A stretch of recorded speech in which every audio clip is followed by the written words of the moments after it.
We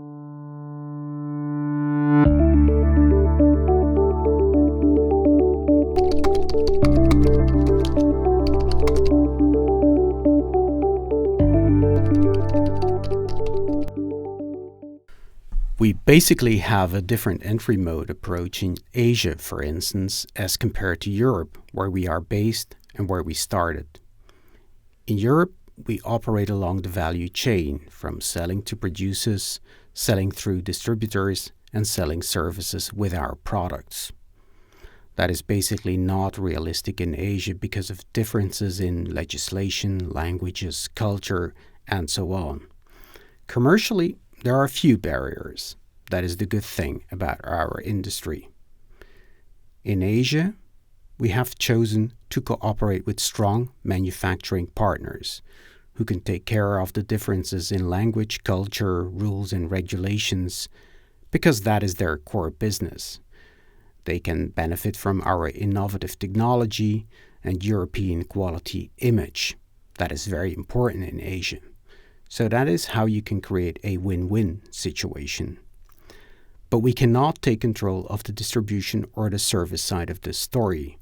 That is why we need a producer that can take care of this and any local laws and norms. Sanitary ware is a real cultural thing. Our technology works perfectly on European models, but in China, for instance, we are dealing with completely different models, so we have to adapt our sensors a bit. The culture of sanitary products is quite specific. In the US, for instance, you have a completely different way of flushing than in Europe. They have different norms. So you cannot just copy a urinal from Europe because norms prevent that. So now we are making a urinal in China to export to the US through a big American player. In the US, an American company buys from an American company. So you have to go through a local partner. In Europe, this really doesn't matter.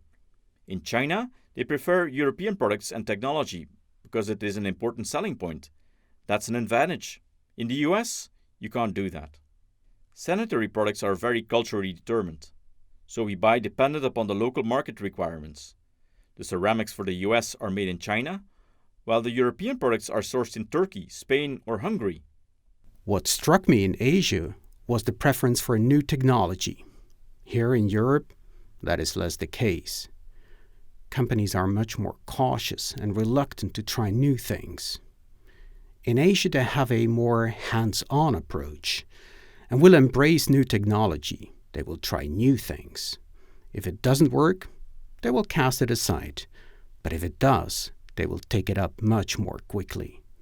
Everybody wants to be an innovator in Europe, but nobody wants to risk burning their fingers.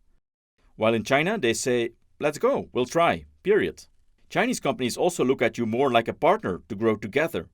If it doesn't work, I am sure they will drop you, but if it does, they are in it for the long run.